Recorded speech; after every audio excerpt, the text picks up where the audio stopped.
الحمد لله وكفى وسلام على عباده الذين اصطفى أما بعد وأعوذ بالله من الشيطان الرجيم بسم الله الرحمن الرحيم وإذ أخذ الله ميثاق النبيين لما آتيتكم من كتاب وحكمة ثم جاءكم رسول مصدق لما معكم لتؤمنن به ولتنصرنه صدق اللہ العظیم۔ پچھلے جمعے بات چل رہی تھی کہ اللہ نے اپنے آخری اور محبوب پاک پیغمبر سیدنا محمد رسول اللہ صلی اللہ علیہ وسلم کو اس مہینے میں مبعوث فرمایا اور دنیا کے اندر بھیجا، اور حضرات صحابہ کرام رضوان اللہ تعالی اجمعین کو اللہ تبارک و تعالی نے اپنے محبوب پیغمبر سیدنا محمد رسول اللہ صلی اللہ علیہ وسلم کے لیے منتخب فرمایا تھا، اور صحابہ کرام کا اللہ تبارک و تعالی نے انتخاب فرمایا تھا اپنے رسول کی مصاحبت کے لیے، ساتھ کے لیے۔ اور حضرات صحابہ کرام رضوان اللہ تعالی اجمعین کو جو محبت تھی امام الانبیاء سیدنا محمد رسول اللہ صلی اللہ علیہ وسلم سے، بعد میں آنے والا کوئی شخص اس محبت کو نہیں پہنچ سکتا جو محبت حضرات صحابہ کرام رضوان اللہ تعالی اجمعین کو جناب رسول اللہ صلی اللہ علیہ وسلم سے ہے۔ اللہ تبارک و تعالی نے آپ کو جب اس دنیا کے اندر مبعوث فرمایا اور دنیا کے اندر اللہ نے آپ کو بھیجا، تو آپ کی آمد سے پہلے دنیا کے اندر معجزات کا اور کرامات کا ظہور ہونا شروع ہو گیا تھا۔ چنانچہ اللہ تبارک و تعالی نے جناب رسول اللہ صلی اللہ علیہ وسلم کے ذریعے سے ایک تو وہ معجزات جو بیان کیے جاتے ہیں کہ فلاں فلاں معجزہ اللہ نے اپنے پیغمبر کے ہاتھوں پر ظاہر فرمایا، لیکن اگر آپ دیکھیں تو اصل بات یہ تھی کہ پوری دنیا کے اندر اس وقت ایک انقلاب آیا تھا جناب رسول اللہ صلی اللہ علیہ وسلم کی تعلیمات کے ذریعے سے، اور دنیا نے اپنے آپ کو بدلا تھا جناب رسول اللہ صلی اللہ علیہ وسلم کی آمد اور آپ کی اطاعت کے ذریعے سے لوگوں نے اپنے آپ کو بدلا تھا۔ سب سے بڑا معجزہ اگر تھا تو یہ تھا کہ جناب رسول اللہ صلی اللہ علیہ وسلم کے بعد دنیا کے اندر ایک انقلاب آیا اور ایک تبدیلی آئی، ایک بدلاؤ آیا۔ لوگوں نے ایک دوسرے کے حقوق کو پہچانا اور ان حقوق کو پہچان کر اس پر عمل کرنا شروع کر دیا۔ مثال کے طور پر خاتون کو لے لیجیے، اس زمانے میں بھی اور اس کے بعد میں زمانے جاہلیت میں جو غیر ایمان والے تھے کہ اگر کسی عورت کا خاوند اس کا شوہر انتقال کر جائے تو اس کو بہت منحوس سمجھا جاتا تھا، لیکن اسلام نے آ کر جناب رسول اللہ صلی اللہ علیہ وسلم جب دنیا کے اندر تشریف لائے تو آپ نے سب سے پہلا نکاح کس سے کیا؟ ایک بیوہ عورت سے آپ نے نکاح کیا۔ تو گویا جو اس زمانے میں رسم تھی کہ بیوہ عورت کو بہت منحوس سمجھا جاتا تھا اور اس کو یوں کہا جائے کہ انسان نہیں سمجھا جاتا تھا، جناب رسول اللہ صلی اللہ علیہ وسلم نے آ کر تعلیم دی کہ جو مقام معاشرے میں ایک غیر شادی شدہ عورت کا مقام ہے، وہی مقام معاشرے میں طلاق شدہ یا بیوہ عورت کا بھی وہی مقام۔ چنانچہ امام الانبیاء جن کی وجہ سے اللہ تبارک و تعالی نے پوری کائنات کو سجایا، اس پیغمبر کے ذریعے سے اللہ تبارک و تعالی کو نبوت اور رسالت کی تکمیل فرمانی تھی اور شریعت کو مکمل کرنا تھا، جس کام کے لیے اللہ رب العزت نے دنیا کے اندر تقریباً 1.25 نبی بھیجے، اس کام کو، اس شریعت کو، اس دین کو اللہ تبارک و تعالی کو مکمل کرنا تھا۔ جناب رسول اللہ صلی اللہ تکمیل ہوتی جا رہی ہے. اب کوئی نبی نہیں آئے گا, کوئی شریعت نہیں آئے گی, کوئی احکام نہیں آئے گی, کوئی پیغمبر نہیں آئے گا اور کوئی نئی بات نہیں آئے گی, بلکہ شریعت کی تکمیل ہو گئی. اور اسی کو اللہ نے فرمایا کہ الیوم اکملت لکم دینکم واتممت علیکم نعمتی ورضیت لکم الاسلام دینا. اور اس کے بعد شریعت کی تکمیل ہو گئی. اور آپ نے جو سب سے پہلا نکاح کیا وہ حضرت خدیجہ رضی اللہ تعالی عنہا سے کیا, جو آپ سے عمر میں 15 سال بڑی تھی اور بیوہ بھی تھی.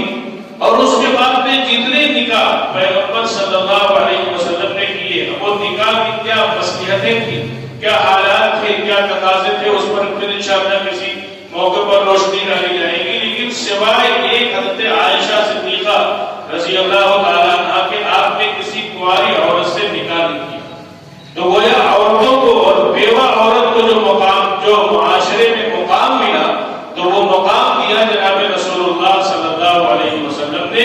اور مقام شریعت کے ذریعے سے اور اسلام کے ذریعے سے اور اسلامی تعلیمات کے ذریعے سے ایک عورت کو مقام معاشرے کے اندر دیا گیا, خاص طور پر وہ عورت جس کے شوہر کا انتقال ہو جائے. اتنی شادیاں کی آقا صلی اللہ علیہ وسلم نے سب بیوہ عورتوں سے, سب بیوہ. تو جو زمانے جاہلیت کی رسم چل رہی تھی, اس رسم کو توڑا تھا جناب رسول اللہ صلی اللہ علیہ وسلم نے.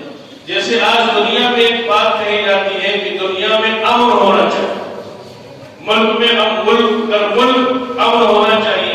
یقیناً امن بہت اچھی بات ہے, امن ہوگا تو انسان آگے بڑھے گا, اور امنی ہوگی, خوف ہوگا تو انسان آگے نہیں بڑھے گا. لیکن امن کے لیے کس چیز کی ضرورت ہے؟ امن انصاف کے بغیر قائم نہیں ہو سکتا. جب انصاف ہوگا تو امن ہوگا, اور انصاف نہیں ہوگا تو امن نہیں ہوگا. انصاف اور امن دونوں یہ لازم و ملزوم چیزیں ہیں, ساتھ ساتھ چلنے والی چیزیں. اگر آپ ناانصافی کریں اور یہ کہیں کہ امن قائم ہو جائے تو یہ ممکن نہیں ہے. جیسے جناب رسول اللہ صلی اللہ علیہ وسلم کے دور میں شریعت کی تکمیل ہو رہی تھی, شریعت کو مکمل کیا اللہ رب العزت نے. کچھ قوانین ایسے تھے جن کو صراحت کے ساتھ قرآن میں بیان فرمایا. جیسے چوری کا مسئلہ تھا کہ اگر کوئی شخص چوری کرے اور اس کا جرم ثابت ہو جائے, چوری کا جرم ثابت ہو جائے, مقدار کیا ہوگی. پھر اس کے بعد میں شریعت نے حد متعین کی, قرآن نے حد متعین کی کہ پھر اس کا ہاتھ کاٹا جائے گا. تو اب اس میں اگر کوئی تبدیلی کرنا چاہے, کوئی بدلاؤ کرنا چاہے, کوئی اس میں گھٹانا بڑھانا چاہے تو گھٹا بڑھا نہیں سکتا, چونکہ قرآن سے ثابت ہے.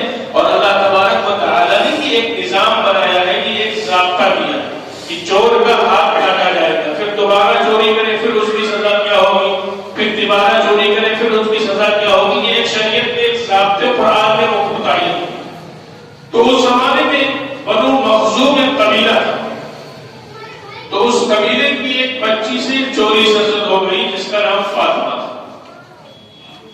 تو اب اس قبیلے کے لوگ یہ چاہتے تھے کہ کچھ لے دے کے اس کو چھوڑ دیا جائے تاکہ اس کا ہاتھ نہ کٹنے پائے. ہماری بچی کا ہاتھ کٹ جائے گا تو معاشرے میں ہمارے پورے خاندان کی ناک کٹ جائے گی, پورے قبیلے کی ناک کٹ جائے گی. اس لیے ہاتھ کو کٹنے سے روکا جائے. اب کس سے سفارش کروائی جائے, کیونکہ قرآن نے کہا اور پیغمبر صلی اللہ علیہ وسلم نے اس کو نافذ کیا تھا کہ ہاتھ کاٹا جائے, جو کہ اللہ کا حکم. تو اب سفارشیں ڈھونڈنے جانے لگی. تو لوگوں کی نظر پڑی حضرت اسامہ رضی اللہ تعالیٰ عنہ پر. حضرت اسامہ یوں کہا جائے کہ حضور صلی اللہ علیہ وسلم کے منہ بولے پوتے تھے. حضرت زید رضی اللہ تعالیٰ عنہ کو حضور نے اپنا منہ بولا بیٹا بنایا تھا, ان کے بیٹے تھے حضرت اسامہ, حضرت زید بھی. تو حضور صلی اللہ علیہ وسلم کے منہ بولے پوتے ہو لیبار. تو اب لوگ ان کے پاس پہنچے اور ان کے پاس پہنچنے کے بعد میں پورا ماجرا بیان کیا, پورا واقعہ بیان کیا کہ یہ صورتحال ہے اور ہم یہ چاہتے ہیں کہ کچھ فدیہ دے دیا جائے تاکہ اس کا ہاتھ نہ کاٹا جائے, اس کا ہاتھ کٹنے سے بچ جائے. حضرت زید رضی اللہ تعالیٰ عنہ کے دل میں خیال آیا کہ اگر میرا کام, اگر کسی کا کام میری سفارش سے بن سکتا ہے تو سفارش کر دی جائے. حضرت زید رضی اللہ تعالیٰ عنہ حضور پاک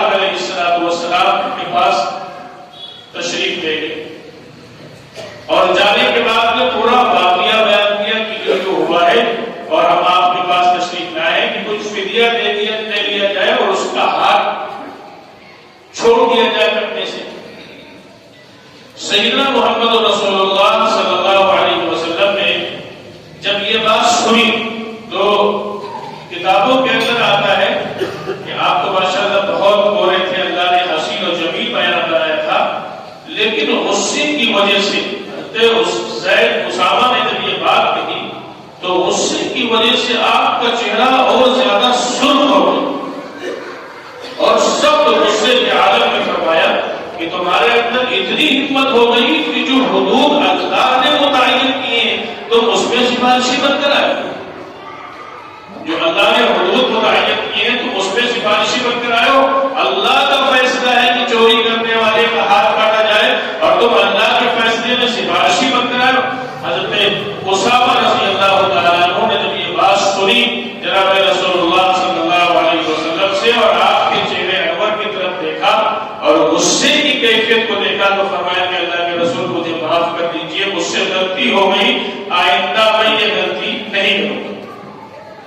ایک تو یہ ہو گیا ضابطہ بنا دیا گیا۔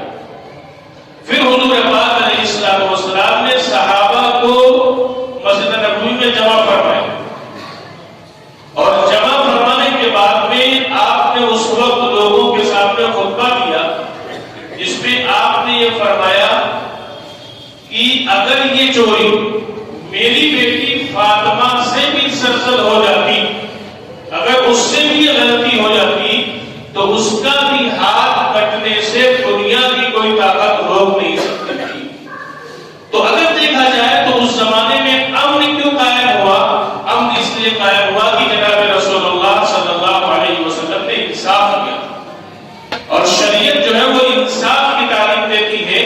بغیر انصاف کے اگر آپ دنیا کے اندر امن قائم کرنا چاہیں تو امن قائم نہیں ہو سکتا ہے۔ ظلم کرتے جائیں اور اس کے بعد میں چاہیں کہ توقع رکھیں، حکومتیں یہ چاہیں کہ توقع رکھیں کہ امن قائم ہو جائے، ممکن نہیں۔ جب تک انصاف نہیں ہوگا اس وقت تک جو ہے ظلم کا خاتمہ نہیں ہوگا۔ حضرت عمر رضی اللہ عنہ نے بات کی کہ آپ نے جب بیت المقدس فتح کیا اور آپ جا رہے تھے، ایک سواری غلام بھی ساتھ ہے اور طے کیا کہ اتنی دور ہم بیٹھیں گے، اتنی دور غلام سواری پر بیٹھے گا، جبکہ وہ غلام تھا، ماتحت تھا، اس کے خلاف بھی آپ کر سکتے تھے، یہ آپ کو پاور تھا، لیکن عدل و انصاف کو قائم کیا سیدنا عمر بن خطاب نے، جو ان کو انصاف ملا تھا جناب رسول اللہ صلی اللہ علیہ وسلم کے ذریعے سے انصاف کی تعلیم ملی۔ ایک دن معلوم یہ ہوا کہ امیر المومنین اور اس وقت ان کی جو حیثیت تھی شاید ہمارے ملک سے بہت بڑا حصہ کہ وہ بادشاہ تھے، وزیر اعظم تھے اس وقت، لیکن صورتحال کیا ہے کہ ایک بھی امیر المومنین بیٹھ کر جا رہے ہیں اور غلام اکیلے پکڑے ہوئے ہیں اور عمر بن خطاب اونٹ پر سوار، اور اس کے بعد میں جب وہ منزل طے ہوتی ہے تو 22 لاکھ مربع میل کا وزیر اعظم حکمراں بھی کہ وہ اونٹ کی نکیل پکڑے ہوئے ہیں اور ان کا غلام اونٹ پر بیٹھا ہوا ہے اور اس شان کے ساتھ سیدنا عمر بن خطاب رضی اللہ تعالیٰ کو جا رہے ہیں۔ کیوں؟ انہوں نے انصاف کی تعلیم سیکھی تھی جناب رسول اللہ صلی اللہ علیہ وسلم کے ذریعے سے، اسی لیے اتنا امن اس دور میں ہوا تھا، اتنا امن کبھی نہیں ہوا۔ اور یہ سچی بات ہے کہ اسلام ہی انصاف کی بھی تعلیم دیتا ہے اور اسلام ہی امن کی بھی تعلیم دیتا ہے۔ حضرت عمر بن خطاب رضی اللہ عنہ کے دور میں ایک عورت بہت دور سے چل کے آئی، بہت دور سے، اور زیوروں سے بالکل لگی، اس کے جسم پر زیور سونے وغیرہ، اور جب مدینہ پہنچی تو حضرت عمر بن خطاب نے فرمایا کہ بھائی عورت کا اکیلے سفر کرنا تو منع ہے، لیکن جو بات پوچھی ہوئی اسے یہ بتاؤ وہاں سے تم چلی اور چل کر تم مدینہ آئی تو مدینے میں یہ بتاؤ کہ تمہاری طرف کسی نے نگاہ اٹھا کر وہاں سے یہاں تک تمہاری طرف کسی نے نگاہ اٹھا کر دیکھا؟ تو اس خاتون نے کہا کہ جہاں سے میں چلی تھی وہاں سے لے کے مدینہ تک میری طرف کسی نے نگاہ اٹھا کر نہیں دیکھا۔ یہ معاشرہ بنایا تھا جناب رسول اللہ صلی اللہ علیہ وسلم نے، پھر اس معاشرے کے نتیجے میں دنیا کے اندر یہ انقلاب آئے تھے، دنیا کے اندر یہ تبدیلیاں آئی تھی، وہ تبدیلیاں اسلام کی وجہ سے آئی. اور یہ بات جیسے میں نے کہا کہ جب تک انصاف نہیں ہوگا اس وقت تک امن نہیں ہوگا. امن چاہتے ہیں تو امن کے لیے انصاف کو قائم کرنا پڑے گا. جیسے ابھی چند سال پہلے پڑوس سے پڑوس کے ملک میں ایک صاحب کی موٹر سائیکل چوری ہو گئی. معلوم ہوا کہ وہ سرحد پار چلی. اب وہ شخص جس کی موٹر سائیکل چوری ہوئی تھی وہ اپنے ملک سے اس ملک میں گیا اور جانے کے بعد جو وہاں جو حکمران تھے ان سے کہا کہ ہماری موٹر سائیکل چوری ہوئی ہمارے ملک میں، لیکن ہمیں معلوم یہ ہوا ہے کہ سرحد پار یہ موٹر سائیکل آ گئی ہے. تو انہوں نے کہا کہ تم بیٹھو اور ہمارے تم مہمان ہو، اگر ہمارے اس ملک میں موٹر سائیکل تمہاری آئی ہوگی تو وہ بھی. چنانچہ کیا ہوا، 3 دن ان کو روکا سرکاری مہمان بنا کے، اور اس کے بعد میں وہ موٹر سائیکل جو کہ وہاں پہنچی تھی اس کو برآمد کرایا، اور برآمد کرانے کے بعد جس کی موٹر سائیکل تھی اس کے حوالے کر دیا. یہ میں آپ کو کوئی صحابہ اور تابعین کے دور کی بات نہیں بتا رہا، یہ ابھی جو ہے 20-25 سال پہلے کا واقعہ بتا رہا ہوں. تو کیا ہوا، اس ملک کے اندر جن لوگوں کو اللہ نے حکمراں بنایا تو وہ لوگ اس ملک کے اندر انصاف کو قائم کرنا چاہتے تھے، اور ان کو معلوم تھا کہ انصاف ہوگا تو امن ہوگا.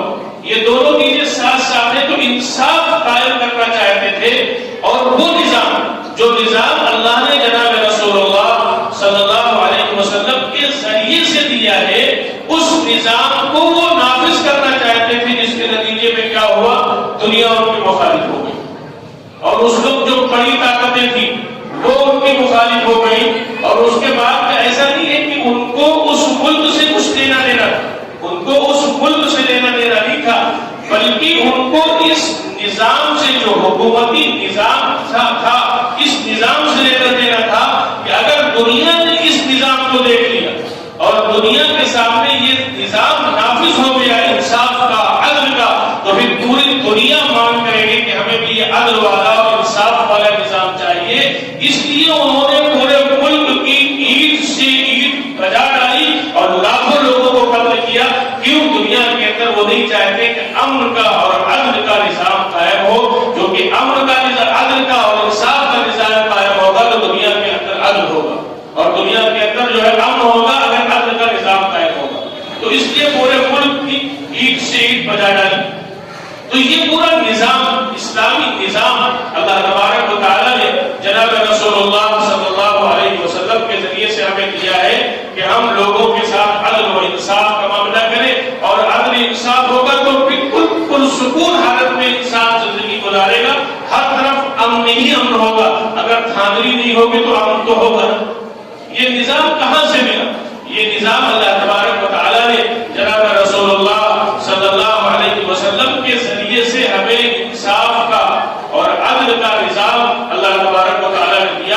اور حضرات صحابہ اکرام رضوان اللہ تعالیٰ مجمعین جنہوں نے براہ راست نبی صلی اللہ علیہ وسلم سے دین کو، شریعت کو، نظام کو سیکھا، اور پوری دنیا کے اندر جہاں جہاں وہ حکمراں بنے، جہاں جہاں اللہ نے ان کو اقتدار کیا، انہوں نے اسی نظام کو، عدل اور انصاف کو قائم کیا. کیا ہوا کہ بعض ملکوں میں صحابہ کرام نے فتح کیا، اور فتح کرنے کے بعد میں معلوم یہ ہوا کہ امیر المومنین کا خط آ گیا کہ اب تم اس ملک کو چھوڑ کر چلے آؤ دوسری جگہ میں نہ ہوتے. تو اس زمانے میں کچھ جزیہ لیا جاتا، اس کا مطلب یہ ہوتا تھا کہ تمہارے جان کی، تمہارے مال کی، تمہاری عزت و آبرو کی حفاظت ہم کریں گے، اس کے بدلے تم سے ہم یہ پیسہ لیتے ہیں. اب 1 سال کا ٹیکس لے لیا گیا. امیر المومنین کا خط آ رہا ہے کہ ملک چھوڑ کے چلے آؤ. اب وہ جب جانے لگے تو انہوں نے وہ پیسہ جو لیا تھا وہ ان کو واپس کیا. اب ہم یہاں نہیں دے سکتے، اور ہم نے یہ پیسہ لیا ہے کہ تمہاری جان، مال، عزت، آبرو کی حفاظت کریں گے ہم. اب ہم تو اس ملک میں نہیں رہیں گے، ہم اس ملک کو چھوڑ کے جا رہے ہیں، ہمارے حکمراں کا یہ آرڈر ہے، تو اس لیے ہم پیسہ واپس کرتے ہیں. تو وہ لوگ جنہوں نے مذہب اسلام کو اس وقت تک قبول نہیں کیا تھا، وہاں کی بوڑھی عورتیں اور بوڑھے مرد آگے اور ان کے پیر پکڑ لیے کہ آپ ہمیں چھوڑ کر نہ جاؤ. جو نظام آپ نے دیا ہے، ہم تو ظلم کی چکی پہ پسے ہوئے تھے، اور ہم میں سے جو غریب و کمزور ہوتا تھا اس پر ظلم کیا جاتا تھا. آپ کے چھوڑ کر نہ جاؤ، تو انہوں نے کہا کہ ہم مجبور ہیں، ہمیں اوپر سے ہمیں ہمارے امیر نے یہ حکم دیا ہے۔ تو کیا تھا؟ جب انصاف قائم کیا تو انصاف کے قائم کرنے کے نتیجے میں وہ لوگ جنہوں نے اسلام کو قبول نہیں کیا تھا وہ بھی اسلام کو عزت کی نگاہ سے دیکھنے والے بن گئے کہ اگر ہمیں کہیں ہماری آبرو کہیں محفوظ رہ سکتی ہے، ہمارا مال کہیں محفوظ رہ سکتا ہے اور ہماری زمینیں کہیں محفوظ رہ سکتی ہیں تو انہی کے ہاتھوں میں محفوظ رہ سکتی ہیں، کیونکہ انہوں نے انصاف کو دنیا کے اندر نافذ کیا۔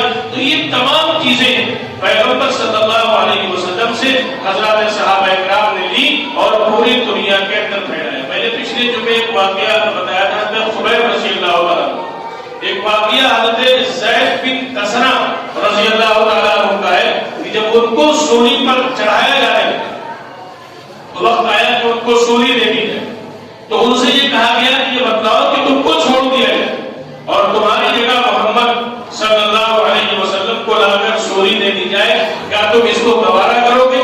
جبکہ ان کو بھی معلوم تھا کہ یہ اس بات پر قادر نہیں، اس بات پر یہ قادر نہیں ہے، لیکن وہ جانچنا چاہتے تھے۔ تو حضرت زید بن تسنہ رضی اللہ تعالیٰ عنہ نے فرمایا کہ ہم تو یہ بھی نہیں چاہتے ہیں کہ ہم اپنے گھر میں آرام سے رہیں اور جناب رسول اللہ صلی اللہ علیہ وسلم کو ایک آٹا بھی چکے، ہم تو یہ بھی گوارا نہیں کر سکتے، ہم تو یہ بھی پسند نہیں کر سکتے۔ تو کیا تھا؟ ان کو محبت تھی سیدنا محمد رسول اللہ صلی اللہ علیہ وسلم سے، اس محبت کے نتیجے میں جو دین، جو طریقہ، جو نظام انہوں نے جناب رسول اللہ صلی اللہ علیہ وسلم سے لیا، اس نظام کو پوری دنیا کے اندر نافذ کرنے کی جو صحابی جہاں گئے اس نظام کو نافذ کرنے کی کوشش کی۔ تو اگر آج پوری دنیا یہ ڈھنڈورا پیٹتی ہے، بڑی بڑی عالمی اور ملکی سطح پر لوگ میٹنگیں کرتے ہیں کہ ملکوں میں ہم جو ہے عالم کے اندر، دنیا کے اندر امن قائم ہو جائے، تو امن اس وقت تک قائم نہیں ہوگا جب تک کہ انصاف نہیں ہوگا، جب تک کہ ظلم کا خاتمہ نہیں ہوگا۔ اور انصاف قائم کیا تھا جناب رسول اللہ صلی اللہ علیہ وسلم نے۔ ابو بکر صدیق رضی اللہ عنہ جو نبیوں کے بعد میں سب سے افضل ہے، ابو بکر صدیق، جنہوں نے اپنا سب کچھ اسلام پر لگا دیا تھا، اور حضور نے ایک موقع پر فرمایا تھا کہ ابو بکر جتنے لوگوں نے مجھ پر احسانات کیے ہیں سب کے احسانات کا بدلہ میں نے دے دیا، لیکن ابو بکر تم نے مجھ پر جو احسان کیے ہیں کل قیامت کے دن اللہ اس کا بدلہ اللہ۔ یہ ابو بکر صدیق کا مقام تھا۔